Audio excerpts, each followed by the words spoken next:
The morning sun cast long shadows across the orbital station as three enormous ships appeared in Earth's sky. They moved like graceful birds, their silver surfaces catching the light and throwing it back in brilliant flashes. Captain Lee pressed his face against the observation window, watching the alien vessels approach with a mixture of wonder and unease. The ships were unlike anything humanity had ever built. Their hulls were perfectly smooth, without the rough edges and mechanical joints that marked human engineering. Strange patterns flowed across their surfaces like water, shifting and changing as Lee watched. The patterns seemed almost alive, pulsing with their own inner light. "They're beautiful," whispered Dr. Park, standing beside Lee at the window. Her tablet buzzed softly in her hands, already picking up the alien communication signals. But beauty can hide many things. Director Kim said nothing, his eyes focused on the lead ship as it extended docking arms toward the station. Decades of intelligence work, he had learned to trust his instincts. Right now, those instincts were screaming warnings. The docking process was flawless. The alien ships connected to the station with mechanical precision, their movements coordinated, like dancers performing a well-rehearsed routine. There was no hesitation, no adjustment period. They moved as if they had done this 1,000 times before. When the airlock doors opened, Ambassador Kethmer stepped through with fluid grace. He was tall and thin, with pale skin that seemed to glow from within. His eyes were large and luminous, filled with what appeared to be genuine kindness. When he spoke, his voice was melodious and soothing, like a gentle stream flowing over smooth stones. "Greetings, people of Earth," he said, his words perfectly translated by a small device attached to his collar. "We're the Vorthan Collective, and we come to you in peace. We have traveled far across the stars, seeking others who share our vision of unity and prosperity." The assembled Earth Council representatives nodded and smiled. The ambassador's words were exactly what they wanted to hear. After decades of war and conflict, the promise of peace from an advanced alien civilization seemed like a gift from the heavens. But Park was not listening to the words. Her trained ear was focused on something else entirely. Beneath the ambassador's smooth speech, her equipment was picking up other signals. They were subtle, almost hidden, but they were there. Layer upon layer of encrypted data, flowing like an invisible river beneath the diplomatic conversation. She tapped quickly on her tablet, adjusting the filters and amplifiers. The signals became clearer, more defined. There were dozens of them, all operating on different frequencies, all heavily encrypted. This was not the simple communication system of peaceful diplomats. This was something else entirely. "We have much to offer your species," the ambassador continued, his arms spread wide in a gesture of welcome. "Our technology, our knowledge, our guidance. We have helped many worlds find their place in the galactic community. We can do the same for Earth." The words were perfect, diplomatic, reassuring. But Park's equipment told a different story. Hidden signals were increasing in frequency and complexity. Whatever the Vorthans were really discussing, it was not the peaceful exchange of knowledge they claimed to offer. She leaned closer to Director Kim, her voice barely a whisper. "Standard diplomatic protocol doesn't require this level of encryption. These signals are military grade, possibly even higher." Kim nodded grimly but said nothing. He had seen this before, in different forms in different contexts. The smooth words, the perfect presentation, the hidden agenda lurking beneath the surface. It was the oldest trick in the book. Dressed up in alien clothing, Ambassador Kethmer moved through the crowd of human representatives like a master performer. He shook hands, smiled warmly, and spoke of the bright future that awaited humanity. His words painted pictures of technological advancement, cultural exchange, and mutual prosperity. It was exactly what the humans wanted to hear. But Park noticed something else. The ambassador's movements were too perfect, too calculated. Every gesture, every expression, every word seemed rehearsed. This was not the natural behavior of someone meeting a new species for the first time. This was the performance of someone following a well-practiced script. The hidden signals continued to flow through Park's equipment. She began to record everything, storing the encrypted data for later analysis. Whatever the Vorthons were really planning, the evidence was all here, hidden in plain sight beneath their diplomatic facade. As the ceremony continued, Park felt a growing sense of unease. The ambassador spoke of peace, but his technology screamed of preparation for something else entirely. The beautiful ships that had seemed so graceful now looked different to her trained eye. Their perfect coordination, their flawless docking procedures, their hidden communication systems, all of it pointed to one conclusion. "They've done this before," she whispered to Kim. Many times. Kim's face remained impassive, but his hand tightened on his communication device. If Park was right, then humanity was walking into a trap. The question was whether they could figure out what the Vorthons were really planning before it was too late. The ambassador's speech reached its crescendo, promising a golden age of cooperation between their species. But beneath his words, the hidden signals continued their silent conversation. Discussing matters that would have chilled the blood of every human in the room, the game had begun. And Earth didn't even know it was playing. 3 days had passed since the Vorthons arrived, and the underground intelligence center buzzed with constant activity. Park rubbed her tired eyes as she stared at the wall of monitors displaying streams of alien data. Coffee cups and empty food containers littered the desks around her, evidence of the team's round-the-clock work schedule. The Vorthons had been busy during their stay. They claimed to need better communication systems for their diplomatic work, so they had placed dozens of relay stations throughout Earth's orbital space. The politicians above ground thought it was reasonable. After all, advanced aliens would need advanced communication systems. But Park knew better. She had spent years studying surveillance networks, and the Vorthon setup looked exactly like one. "These aren't communication relays," she muttered to herself, watching the data patterns flow across her screen. "They're listening posts." Analyst. One sat hunched over his workstation in the corner, his fingers flying across multiple keyboards. He had been working on the alien encryption for 3 straight days, surviving on energy drinks and determination. The Vorthon codes were unlike anything he had ever encountered. They didn't follow normal mathematical patterns or logical progressions. Instead, they seemed to twist and flow like living things. The breakthrough came at exactly 3:47 in the morning. One had been staring at the same sequence of encrypted data for hours when suddenly the pattern clicked in his mind. The Vorthons weren't using numbers or mathematics at all. Their encryption was based on biological structures, like the way cells divided and grew. It was brilliant and completely alien.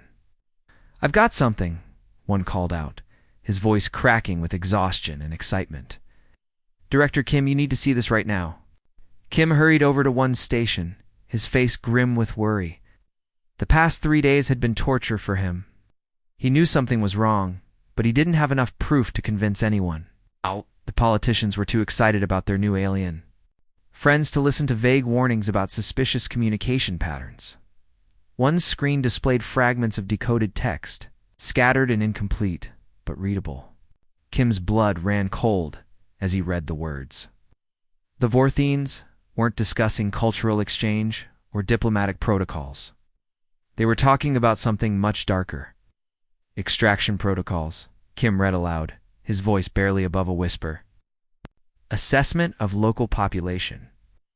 Infrastructure mapping for optimal harvest efficiency." Park joined them at one's workstation, her face pale as she read over the decoded messages. There were references to integration sites and completion rates that made her stomach turn. This wasn't the language of diplomacy. This was the language of conquest. "Pull up the star charts," Kim ordered. "Cross-reference every location mentioned in these intercepts." Park's fingers moved quickly across her interface, bringing up a 3-dimensional map of the local galaxy. As she entered the coordinates from the intercepted messages, red dots appeared on the display. 17 star systems scattered across hundreds of light years, each one marked as a previous integration site in the Vorthon communications. "These are worlds that supposedly joined the Vorthon collective," Park said, her voice tight with growing horror. According to their diplomatic records, these civilizations became willing partners in their galactic community. Kim stared at the red dots on the star chart. Something about them bothered him, but he couldn't put his finger on what. Then it hit him like a physical blow. When did our deep space observatories last detect signals from these systems? Park's hand shook as she pulled up Earth's astronomical records. One by one, she checked each of the 17 star systems. The results were the same for every single one. No radio signals, no electromagnetic emissions, no signs of technological civilization. The worlds that had supposedly joined the Vorthan Collective and Peaceful Alliance had gone completely silent. "They're all dead," one whispered, the words hanging in the air like a death sentence. The truth hit them all at once. The Vorthons weren't building an alliance. They were shopping for their next victim. Their smooth words about peace and cooperation were just a cover for something far more sinister. They were predators, and they had perfected the art of hunting through diplomacy. "Look at this," Park said, pointing to another section of decoded text. "Harvest completion rates, population, processing efficiency, resource extraction timelines. They're talking about us like we're livestock." Kim felt sick as he read the clinical language the Vorthons used to describe their conquest of other worlds. They had turned genocide into a science, complete with charts and statistics and efficiency ratings. Each world they destroyed was just another number in their ledger. The worst part was how long they had been doing this. The intercepted communications referenced integration sites going back over a century.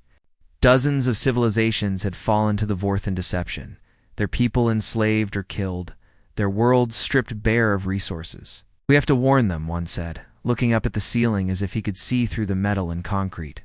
To the diplomatic chambers above, the politicians, the military, everyone, they need to know what's really happening. Kim shook his head grimly. With what proof? Intercepted alien communications that we're not supposed to be able to decode. They'll think we're paranoid conspiracy theorists. Above them, Earth's leaders continued their happy negotiations with Ambassador Kethmer. They discussed trade agreements and technology transfers, completely unaware that they were actually negotiating the terms of their own species' destruction. The Vorthans smiled and nodded, playing their part perfectly, while their hidden communications networks mapped every detail of Earth's defenses. The game was almost over, and humanity didn't even know it had started. The clock on the wall showed 4:23 a.m. when cryptographer SEO made the discovery that would change everything. She had been working for 18 hours straight, her eyes burning from staring at endless streams of alien data. Empty coffee cups surrounded her workstation like a fortress of caffeine, and her fingers moved across the keyboard with mechanical precision. There, she whispered to herself, pointing at a seemingly innocent line of code on her screen. "You beautiful little mistake." The Vorthans had been incredibly careful with their communications. Every message was encrypted. Every signal was disguised. Every transmission was hidden beneath layers of digital camouflage. But they had made one crucial error. They had underestimated the human ability to recognize patterns, hidden inside what looked like routine system maintenance data. SEO found the master communication protocol. It was like discovering the key to a locked door. Suddenly, all the scattered fragments of intercepted data began to make sense. The Vorthans weren't just talking to each other randomly. They were following a precise plan, a template that had been used many times before. Director Kim SEO called across the quiet intelligence. "Center, I think I found their playbook." Kim hurried over to her station, his face drawn with exhaustion and worry. The past few days had aged him years. He carried the weight of terrible knowledge, knowing that his species was in mortal danger while the rest of humanity celebrated. Their new alien friends? SEO's screen displayed a flowchart of alien operations, translated from the decoded communications. It was laid out like a military campaign, with clear phases and objectives. The clinical precision of it made Kim's blood run cold. Phase 1, SEO read aloud, diplomatic contact and cultural exchange. Establish trust and goodwill with local population, have defensive capabilities, and resource distribution. Kim stared at the screen in horror. That's exactly what's happening now. They're not here for peace talks. They're conducting reconnaissance. The timeline was terrifyingly detailed. Phase 1 would last approximately 2 weeks, during which the Vorthins would present themselves as peaceful visitors while secretly gathering intelligence. They would study Earth's military capabilities, identify key leadership figures, and assess the planet's resources. Phase 2 begins after the formal alliance signing, CO continued, her voice growing quieter with each word. Introduction of beneficial Vorthon technology to create dependency. Gradual replacement of Earth systems with Vorthon alternatives. Weakening of independent defensive capabilities. The brilliance of the plan was sickening. The Vorthins would offer humanity advanced technology, presenting it as gifts between friends. But the technology would be designed to make Earth dependent on Vorthan support. Like a drug dealer giving free samples, they would create addiction before revealing the true cost. Phase 3, SEO whispered. Harvest operations commence. Population processing and resource extraction. Integration of useful specimens into collective labor force. Kim closed his eyes, feeling the weight of 17 dead civilizations pressing down on him. The Vorthons had perfected this process over decades, maybe centuries. They had turned genocide into an art form, complete with detailed timelines and efficiency metrics. Analyst Han looked up from her workstation across the room. She had been listening to the conversation while working on her own analysis. "Director," she said quietly, "we have a problem." Kim walked over to Han's station, dreading what she might have discovered. Her screen showed a comparison analysis between Earth's current situation and the Vorthan operations on other worlds. The patterns were identical, down to the smallest details. "They're not improvising," Han explained. "This is exactly what they did to the Kepler 442 system 3 years ago, and the Proxima Centauri colonies before that. They follow the same script every time because it works." The evidence was overwhelming. 17 star systems. 17 dead civilizations, 17 perfect examples of the Vorthon method. They would arrive with smiles and gifts, establish trust through cultural exchange, then slowly tighten their grip until resistance became impossible. Kim found himself facing an impossible choice.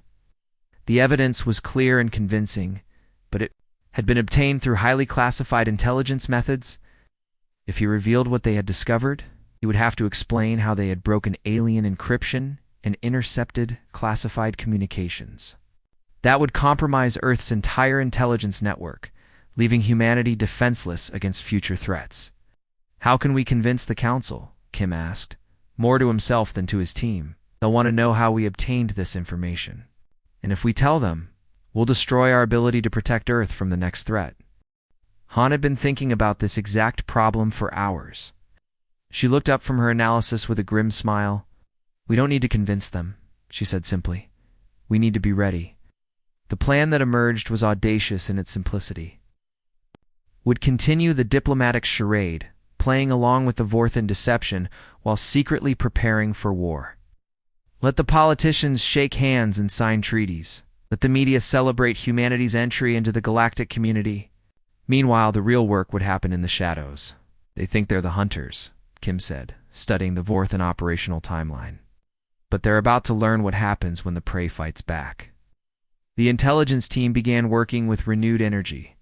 They had found the enemy's playbook, and now they could use it against them. The Vorthans believed they were dealing with primitive, trusting humans. They were about to discover that their primitive prey had been listening to every word, analyzing every move, and preparing for the war that was coming. For the first time in days, Kim allowed himself a small smile. The hunters were about to become the hunted. Ambassador Kethmer stood in the Louvre Museum, his luminous eyes reflecting the soft lighting as he gazed at the Mona Lisa. Human tourists gathered around him, fascinated by the alien visitor who seemed so genuinely interested in their culture. Children laughed and pointed, while their parents took pictures with their phones. It was exactly the kind of peaceful scene that the media loved to broadcast. "Your species has such remarkable creativity," Kethmer said to the museum director, his voice filled with what seemed like genuine admiration. "These works of art speak to something deeper than mere technical skill. They reveal the soul of your people. 3,000 miles away, in a bunker buried beneath the Colorado mountains. Director Kim watched the live feed from the museum visit. His face was grim as he listened to the ambassador's smooth words. On the surface, it looked like a simple cultural exchange. But Kim knew better. Every location the ambassador visited was being carefully mapped. Every person he met was being assessed. Every weakness was being cataloged for future use. "Sir," came a voice from across the command center. General Martinez, the head of Earth's defensive forces, approached Kim's station with a tablet in hand. "We've implemented the changes you requested. All major installations have been modified according to your specifications." Kim nodded, his eyes still fixed on the screen showing the ambassador's museum tour.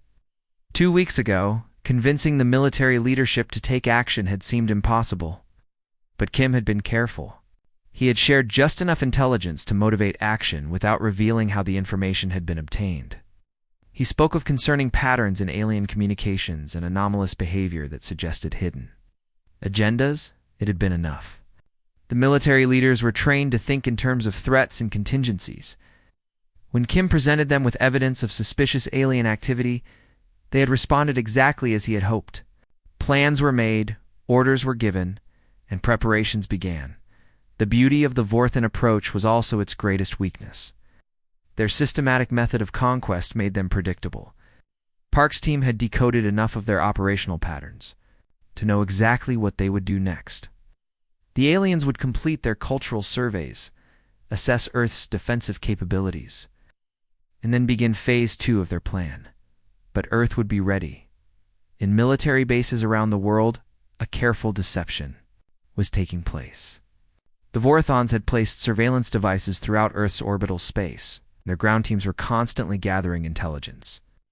Every piece of information they collected had to appear genuine while actually being carefully crafted lies. Major weapon systems were hidden or disguised. Underground bunkers were camouflaged to look like ordinary buildings. Advanced defensive technologies were concealed behind facades of primitive equipment. The goal was to make Earth appear weaker than it actually was, while secretly preparing for the war that was coming. Dr. Yu, the military's chief strategist, coordinated the massive deception from her command center in Washington. She was a small woman with sharp eyes and a mind like a computer. Her wall of monitors showed military installations across the globe, each one playing its part in the grand illusion. "Remember," she told the assembled commanders during their daily briefing, "they're mapping our defenses. Let them map what we want them to see. Every fake weakness we show them now becomes a real advantage when the fighting starts." The transformation was remarkable. Military bases that had looked formidable a week ago now appeared run down and understaffed. Weapon systems that could level mountains were disguised as outdated equipment. Population centers that were heavily defended were made to look vulnerable and exposed. Meanwhile, the real preparations happened in secret. New weapons were moved into position under cover of darkness.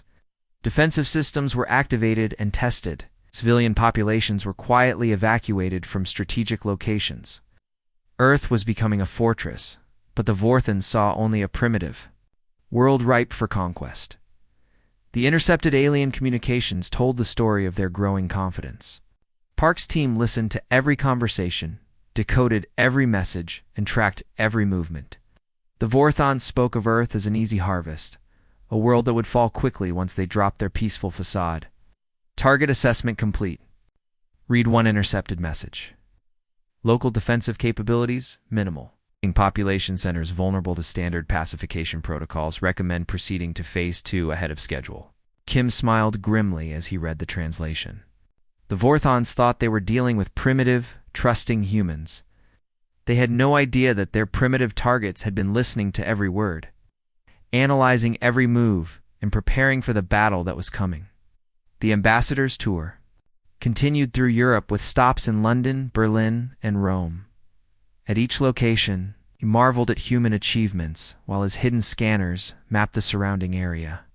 He spoke of friendship and cooperation while his team assessed the local population for compatibility with Vorthan labor requirements. But for every piece of intelligence the Vorthans gathered, Earth's forces were already 3 steps ahead. They knew where the aliens would strike, when they would strike, and how they would strike. The hunters had become the hunted, and they didn't even know it. As night fell over the Colorado bunker, Kim watched the ambassador's smiling face on the monitor. Soon, that smile would disappear. Soon, the Vorthons would discover that their latest target was unlike any they had encountered before. The silent war had begun. Humanity was ready to fight. The morning sun cast long shadows across the orbital station as representatives from every nation on Earth gathered in the Grand Assembly Hall. They had come to witness what many believed would be the most important moment in human history, the formal alliance ceremony with the Vorthon Collective ambassador. Kethmer stood tall at the podium, his alien features somehow managing to convey warmth and sincerity. His voice was smooth as silk as he spoke to the assembled crowd. "My friends," he began, "today we stand at the threshold of a magnificent future. Humanity has shown such promise, such potential. The Vorthon Collective is honored to welcome you into our great family of civilizations." The delegates listened with rapt attention, many nodding in agreement. The ambassador's words painted a picture of technological advancement, of humanity taking its rightful place among the stars. It was everything they had hoped for when first contact was made. But deep below in the intelligence center, Park's fingers flew across her keyboard as she monitored the alien communication channels. The ceremonial nature of the event had caused the Vorthons to become careless with their security protocols. For the first time since their arrival, her team was intercepting their communications at an unprecedented rate. Director One's voice was urgent as he called across the room. "I'm seeing activation signals spreading across their entire fleet. Military frequencies are coming online." Akeem felt his blood run cold. This was it, the moment they had been preparing for. He quickly keyed his communication device, sending out a coded message to Dr. Yu and the military commanders stationed throughout the facility. The message was brief but clear. "Harvest begins now." Above them, Ambassador Kethmer's speech was reaching its climax. His arms spread wide as he addressed the crowd with growing passion. "Today marks the beginning of a new age," he declared, his voice carrying to every corner of the hall. "An age where humanity will find its true purpose within the collective." The transformation happened in an instant. The Vorthon ships that had been peacefully orbiting Earth suddenly bristled with weapons that emerged from beneath their smooth hulls. The ambassador's gentle smile vanished, replaced by something cold and calculating. "Your integration into the collective will begin immediately," he announced, his voice now carrying an edge of steel. "Resistance is futile. Your primitive technology cannot match our superiority." But Earth was ready. The moment the Vorthons revealed their true intentions, humanity's carefully laid trap was sprung. Hidden weapon systems that had been disguised as simple communication arrays suddenly opened fire. The orbital station, which had appeared vulnerable and defenseless, revealed itself to be a fortress bristling with advanced defensive systems. The humans who had seemed so awed by Vorthon technology demonstrated capabilities that left their would-be conquerors stunned. Ships that had been hidden behind the moon emerged to flank the alien fleet. Weapons that had been secretly developed based on intercepted Vorthon communications tore through their shields with devastating efficiency. The battle was brief but decisive. The Vorthons, who had grown accustomed to facing unprepared prey, found themselves completely outmaneuvered by an enemy that had studied their every move for months. Their superior technology meant nothing when facing opponents who had anticipated their every strategy and prepared accordingly. Kim watched from the intelligence center as the alien fleet, now reduced to less than half its original size, began to retreat. The surviving Vorthon ships limped away from Earth's orbital space, their hulls scarred and smoking from the unexpected resistance they had encountered. As the last of the alien vessels disappeared into the void, Park's team intercepted one final transmission from Ambassador Kethmer. His voice, no longer smooth and diplomatic, carried the shock and disbelief of a predator who had suddenly found himself becoming prey. "How did they know?" he demanded, his words crackling with static and rage. "How could these primitive beings have anticipated our actions?" Director Kim allowed himself a small smile as he watched the alien fleet disappear into the darkness of space. The answer was simple, really. It's because we listened, he said quietly to his team. And sometimes the best weapon is simply knowing what your enemy thinks you don't know. The Vorthons had come to Earth speaking words of peace and cooperation. But their own communications had betrayed their true intentions. They had talked of alliance while planning conquest, of friendship while preparing for war. But Earth's Codebreakers had heard past the lies. It understood the real message hidden beneath the diplomatic pleasantries. As the emergency alarms finally fell silent and the station began to return to normal, Kim reflected on the lesson they had all learned. The Vorthons had possessed superior technology, greater numbers, and centuries of experience in conquest. But they had made one fatal mistake. They had underestimated their prey. In the end, that had made all the difference. The war that could have lasted years had been ended in a single morning, not through superior firepower or advanced technology, but through the simple act of listening carefully to what the enemy thought no one could hear. Earth was safe, and humanity had learned a valuable lesson about the true nature of their place in the universe.